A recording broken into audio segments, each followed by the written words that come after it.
Se você aí já tava se coçando, clamando, pelo amor de Deus, quando a gente vai entrar nesse quebra-pau, quando a gente vai entrar nessa confusão de WandaVision, pois a hora chegou, meu amigo, a hora chegou, e como muito já bem disse o próprio Doutor Estranho, quando falou... We're in the endgame now. Pois é, we are in the main quest now. Nós estamos na treta, nós estamos no jogo, nós estamos na questão principal de WandaVision. Então, vem aí a nossa tradicional análise e teorias de WandaVision, o início da fase 4 do MCU. Joga a vinheta na tela e vamos nessa!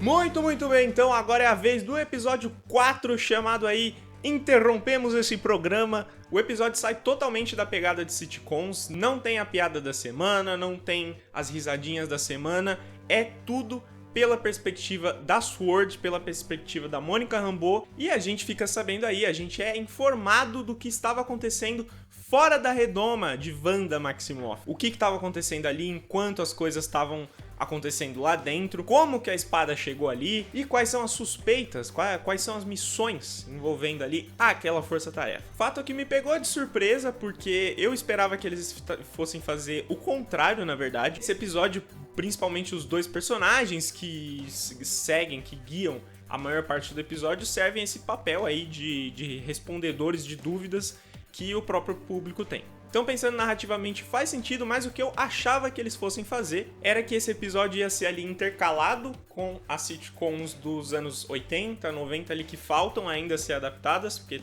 tem cena de trailer e tal, que deve ser no próximo episódio. Eu achava que eles iam intercalar isso com a Monica Rambeau tendo saído da realidade no episódio passado, e como eles iam apresentar a espada pela perspectiva dela saindo da bolha, não que iam voltar tão no tempo assim, até culminar de onde acabou o episódio 3. Antes de continuar, um comentáriozinho rápido, eu fiz uma mini pesquisinha lá no meu Instagram pra saber que tipo de estética vocês queriam pros próximos vídeos, e todo mundo basicamente votou em ter luzes coloridas, então tô voltando aqui com as luzes coloridas, espero que fique legal, comenta aí embaixo o que você acha. Aliás, se você só me segue aqui no canal, dá uma seguida lá no Instagram, e eu pego muito feedback de lá, eu gosto de conversar com aquelas caixinhas de pergunta, com DM, eu adoro ficar conversando com as pessoas que me seguem lá, sobre teoria, sobre episódio.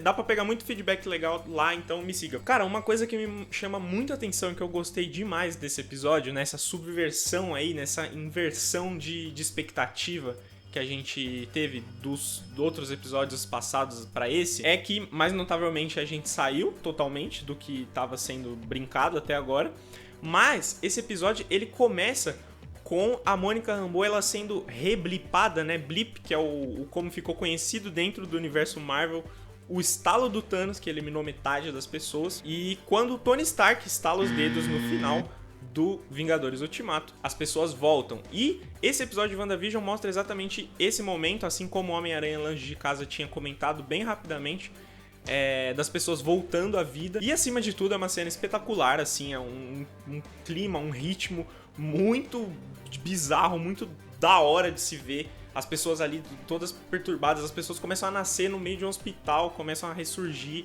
Então é aquela coisa, aquela loucura, ninguém sabe o que fazer direito. Mas cara, o fato desse episódio começar com isso não só conecta as pontas de lore, as pontas de história daquele universo, e coloca ali os impactos dos grandes eventos em outros pontos daquele universo, como é uma forma da própria Marvel chegar e falar pra você fã, pra falar você pra espectador, ok, o que a gente tava fazendo até agora tava legal, tava divertidinho, sitcom lá, não sei o que, mas a gente sabe pra que vocês estão aqui, isso aqui é o universo Marvel, esse é o mundo pós-Thanos, é a fase 4 da Marvel. Então segurem aí essas cadeiras porque a gente tá aqui, ó, a gente começou e a loucura vai começar a rolar. Mas pois bem, a cena, como eu falei, é muito boa e apresenta pontos muito importantes como aviso de spoiler. A partir daqui, se é que a gente já não começou a falar de spoilers, né, a partir daqui vai ter spoilers muito pesados desse episódio. Então, aviso que a Maria Rambeau, a mãe da Mônica Rambeau, essa personagem que a gente tanto tá falando em WandaVision, ela faleceu, morreu durante os 5 anos ali entre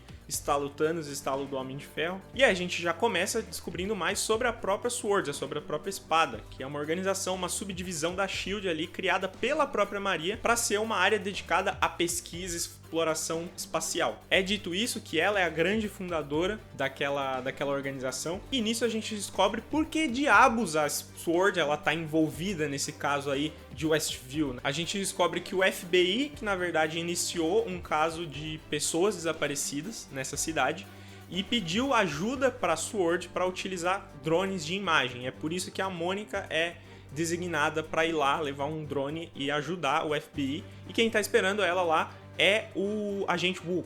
O Agente Woo que a gente conheceu lá em Homem-Formiga e a Vespa. Ele é aquele policial que fica o tempo todo tentando prender o Scott. E aí, easter eggs muito legais dessa sequência aí, desse momento do episódio, é que dá pra ver em uma das cenas lá na sede da espada, que a Maria Rambeau ela é chamada de Photon na parede da organização. E Photon é o alter ego, é o nome ali da Mônica Rambeau nos quadrinhos, na fase onde ela é uma Capitã Marvel. E aí é uma referência ali a essa época dos quadrinhos. Tem também um easter egg muito divertido, uma coisa que me fez dar uma risadinha muito forte, que é o Agente Woo fazendo uma mágica com a carta quando a Mônica aparece. Se você não se lembra, lá no filme Homem-Formiga e a Vespa, a gente tem o Scott Lang, tem várias piadas com ele fazendo mágica do tempo que ele ficou preso na casa dele.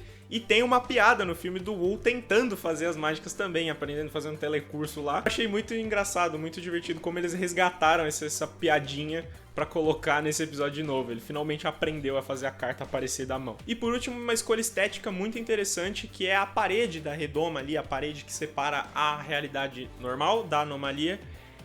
A gente pode ver que a estética daquele campo de energia faz referência aos LEDs vermelho, azul e verde RGB das TVs antigas. Tem até as aberrações cromáticas que dá pra perceber nessas TVs antigas também, porque tem tudo a ver, né? Sitcoms antigas e tal, é uma escolha muito interessante, muito legal. E imediatamente depois a gente tem o mais importante, que é a Mônica sendo puxada pra dentro da realidade, e é por isso que toda a força-tarefa da espada que tá montada lá fora começa, porque a Capitã Mônica, né? Ela é sugada, ela entra dentro da bolha, ela desaparece e tudo escalona para uma parada maior. É um desaparecimento de pessoas, um desaparecimento de uma agente, uma anomalia na atmosfera. E aqui entra outra teoria que eu pensei, que é sobre a redoma em si, é sobre a bolha.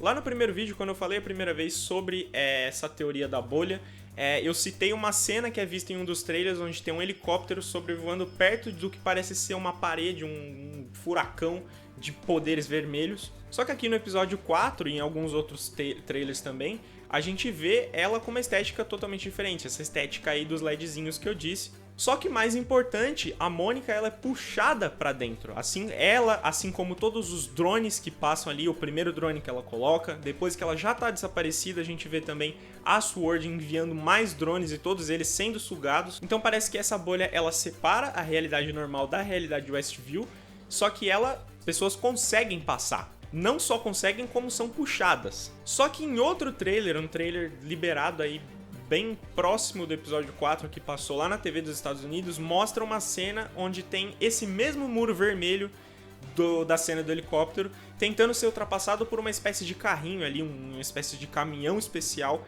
batendo com tudo ali na parede. O que me leva a pensar, talvez no futuro da série, nos próximos episódios, quando começar o quebra-pau, quando começar o conflito entre a Wanda e a SWORD, essa barreira vermelha possa ser como um modo de defesa da bolha, uma coisa que a Wanda vai invocar ali, um feitiço que ela vai invocar para impedir que as coisas entrem, porque até agora tudo tá passando, as coisas só estão divididas, né? Se você entra lá dentro, você passa a fazer parte da sitcom e não sabe quem não entende muito bem o que tá acontecendo, mas dá pra entrar. E aparentemente dá pra sair também, porque tem outra cena de trailer envolvendo o Visão, só que eu vou comentar um pouco mais pra frente no vídeo. Em sequência, a gente já é reapresentado a personagem Darcy, ou melhor, a Doutora Lewis, que é uma personagem que a gente conhecia lá pelos filmes do Thor 1 e o Thor 2, Mundo Sombrio, que a gente conhecia como estagiária da Jane Foster, o interesse amoroso do Thor. Dessa vez ela aparece aqui como uma cientista muito importante, uma especialista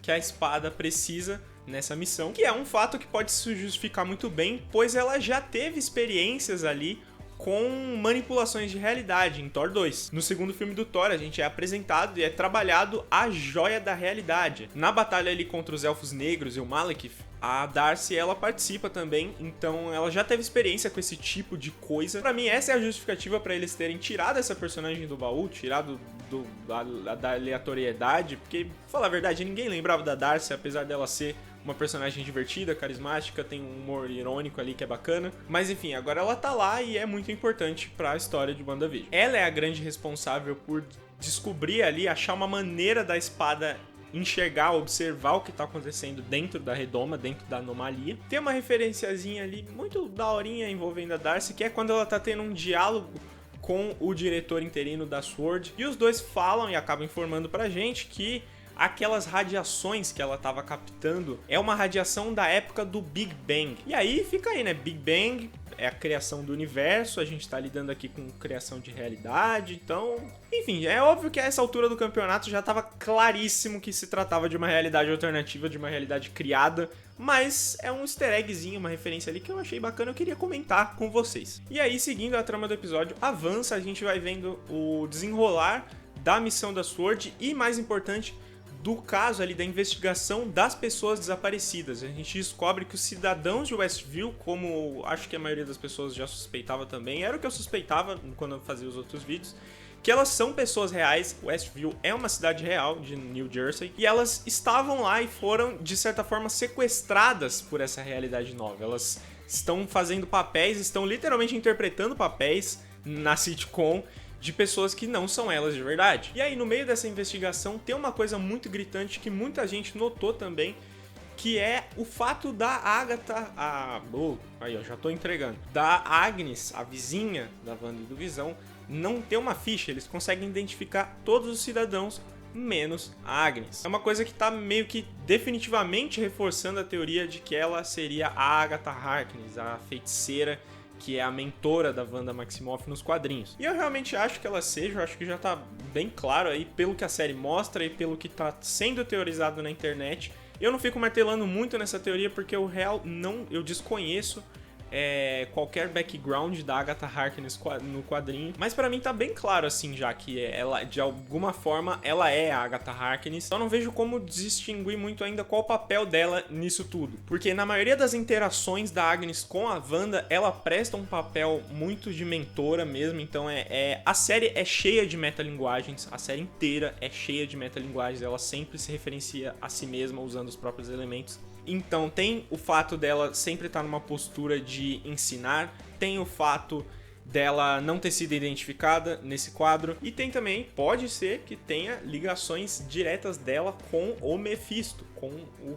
demônio Mephisto, que pode ser o vilão da série ali, pode ser a influência, a justificativa inicial, o estopim do que está acontecendo ali. Porque se antes dava pra teorizar, dava pra suspeitar que a Wanda ela tava com uma postura vilanesca na história, que ela controla de fato o que acontece em Westview, agora tá totalmente confirmado. No episódio passado praticamente estava, e agora ainda mais. Só que eu não diria que dá pra acreditar que a questão ali é a Wanda simplesmente ter dado a louca nela e ela tá fazendo aquilo. A gente tá falando sim de uma personagem conturbada, mas ela é uma vingadora, ela é uma super-heroína, ela já teve um passado ali como vilã, brevemente em Vingadores Era de Ultron, mas seria muito simples você simplesmente falar que ela voltou atrás, sabe? Você simplesmente falar que a Wanda, ela tava loucona dos traumas dela e foi lá e sequestrou a cidade e pronto, acabou. Porque ela quis. E não é o que tem nos quadrinhos. Em Dinastia M, por exemplo, ela cria propositalmente uma realidade onde todos possam viver o sonho deles, ela inclusive, mas ela faz isso de certa forma influenciada pelo Mephisto. O Mephisto brinca com os traumas dela, ele mexe com as motivações dela pra ela atingir aquele objetivo dele indiretamente. De fato, a Wanda está controlando, está armando coisa, ela está conservando aquela realidade paralela. Mas isso não quer dizer que ela tenha feito tudo isso de maldade, de propósito, assim, do nada. Isso pode ser pensado com vários outros elementos dos outros episódios, e nesse episódio tem uma coisa muito clara, que é quando mostra a continuidade da cena do episódio passado, de quando a Monica Rambeau é expulsa. A gente vê o que aconteceu depois daquele olhar tremendamente amedrontador que a Feiticeira Escarlate dá pra Mônica, e mostra aí ela usando os poderes, ela acusando a Mônica de ser uma grande invasora, de ser uma falsa invejosa, e aí ela pau, sai daqui. E aí em seguida dela empurrar a Mônica pra fora, a câmera foca no rosto da Elizabeth Olsen e ela automaticamente muda de expressão. Ela tava com uma expressão agressiva, uma postura agressiva, e logo em seguida isso já muda. Você vê ela olhando para as próprias mãos, lágrimas escorrem do rosto, e o que o rosto dela basicamente fala pra gente, pra ela mesma, na verdade, é aquela coisa de o que eu fiz e por que eu fiz isso, sabe? Mas logo em seguida é comum que não importa, deixa eu voltar aqui, entendeu? Mas você vê essa hesitação, você vê que esse destempero, esse descontrole, essa confusão, esse conflito interno. Então é aquela coisa, qual o grau de influência? Quem é o vilão da história? É a Wanda mesmo? Porque a Wanda de fato tá controlando ali, ela tá conservando a coisa, ela tá numa postura moralmente dúbia, mas ao mesmo tempo ela não tá numa postura 100% vilanesca. Ela parece ser hesitante, ela parece ser confusa em muitos momentos, e tem um detalhe em outro teaser que é uma fala dela própria, dá pra escutar a voz da Elizabeth Olsen dizendo: eu não sei como tudo isso começou. Wanda. I don't know how any of this started. Então o que eu acredito é isso, sabe? O Mephisto tá no meio da história, é aquela coisa, o Mephisto estar, sim, influenciando, estar brincando, estar direcionando os acontecimentos ao favor dele. E aí o que resta é pensar como tudo isso começou, sabe? A resposta para aquela pergunta, como isso começou? Talvez o Mephisto possa ter oferecido alguma coisa pra Wanda, pode ser aquela velha história de pacto, para ela criar aquela realidade cujos interesses dele são chegar, talvez, nos gêmeos, nos filhos dela, como acontece nos quadrinhos. A ligação entre os gêmeos nos quadrinhos e o Mephisto é que eles são fragmentos, eles são parte do poder dele que a Wanda usa para criar as crianças, e aí daquelas crianças emanam o poder que ele precisa para ficar mais forte, para aparecer, para dominar o mundo, e oh meu Deus. E é como também já está muito famoso em todas as teorias da internet, que a série reforça muito essa ideia das crianças. Essas crianças, elas não são meramente um acontecimento do terceiro episódio. Elas devem ser muito centrais pra série, porque a gente tem aquela coisa do For the Children, do segundo episódio. Mas aí como toda essa teoria se amarra? Pra mim, pode muito ter a ver com o Visão. Porque o Visão, como a gente muito bem sabe, estava morto antes da série. E a gente não teve nenhuma explicação até agora de como o Visão voltou à vida, como ele voltou pra lá, porque a gente já sabe agora que as pessoas que estão dentro de Westview, elas não foram criadas pela Wanda, elas estão sendo manipuladas. Então como o Visão foi para lá? Quem reviveu ele? Até agora a gente não tem indícios de que a Wanda tenha criado ninguém, exceto os bebês. Em um dos últimos momentos do episódio, a gente tem uma cena impactante, que é a Wanda olhando pro Visão, e ele está com a cara morta. Na verdade ele tá morto, mas a cara dele a gente vê que é a mesma do Vingadores Guerra Infinita, de quando o Thanos arranca a joia da testa dele, ele fica todo cinza, sem cor, tem um rombo na testa. Então como que dentro da realidade de Westview ele está vivo, ele tá com a joia na testa? A princípio o que eu cheguei a pensar é que ele possa ser só uma ilusão, ele possa ser só uma coisa que não é real. Mas em um desses teasers aí liberados pra TV americana, tem uma cena muito importante para a minha teoria, de que eu já vou comentar, que mostra ele saindo da redoma, mostra o Visão atravessando o campo de força. Então, de fato, aquele é um Visão real. E a gente não sabe como, mas ele tá, de certa forma, vivo ali. Então, é de se imaginar também que, sei lá, talvez a parte desse pacto que a Wanda possivelmente possa ter feito com o Mephisto seja trazer o Visão, ajudar a trazer o Visão de volta. E aí a Wanda consegue criar a realidade perfeita para eles dois, mas por baixo dos panos, o plano do Mephisto é chegar até os dois filhos. Ele queria que a Feiticeira Escarlate tivessem filhos pra usar do poder dela pra emanar ele de alguma forma. E aí, chegando perto de concluir, teoria do Visão morto. Pra mim tá calcado, tá explícito que o Visão está morto dentro dessa série. E, na verdade, que ele está morto fora da redoma, ele não está vivo. Por 2 fatores, a própria cena, onde ele aparece sem com a cabeça zoada lá, e essa cena do trailer que eu disse. Por quê? Na cena do episódio, quando ele aparece zumbizante lá, ele fala pra Wanda que eles podem, a gente não precisa ficar aqui, a gente pode ir pra qualquer lugar, e a Wanda diz, não, a gente não pode, esse é o nosso lar, a gente tem que ficar aqui. A Wanda, ela diz isso porque ela sabe que fora de Westview, fora daquela realidade paralela, não tem o Visão. Mas eu acho que a questão explícita desse caso, desse ponto, é porque se o Visão sai de Westview, ele morre, ele não fica vivo. Nessa cena do teaser, quando ele atravessa a barreira, a gente vê o Visão de costas, colocando as mãos no campo de força, e assim que ele atravessa, ele cai de joelhos. Eu já acho que é 100% certo de que aquela cena é ele morrendo pela 3ª vez. Tipo, ele atravessa o campo de força e cai morto, sabe? Então, eu acho muito que vai ter talvez no 4º episódio, já no próximo. No 4º não, no 5º, a gente vai ter uma trama ali do Visão tentando investigar a verdade, ele descobrindo que o Westview não é real, confrontando a Wanda, e aí ele vai pra fora, porque falta ainda mostrar aquela cena do Halloween, quando ele encontra a Agnes, e ela fala pra ele, você tá morto? Como assim você está aqui? Talvez depois daquilo ele vá pra casa, ele vai ter uma DR com a Wanda, e aí vai ter a cena, talvez aquela própria fala da Wanda, que é eu não sei como tudo isso começou, seja pro Visão, seja pra ele falando tipo, a gente tá aqui, mas eu não sei como isso aqui começou, mas a gente tem que ficar aqui, isso aqui é bom pra gente e tal.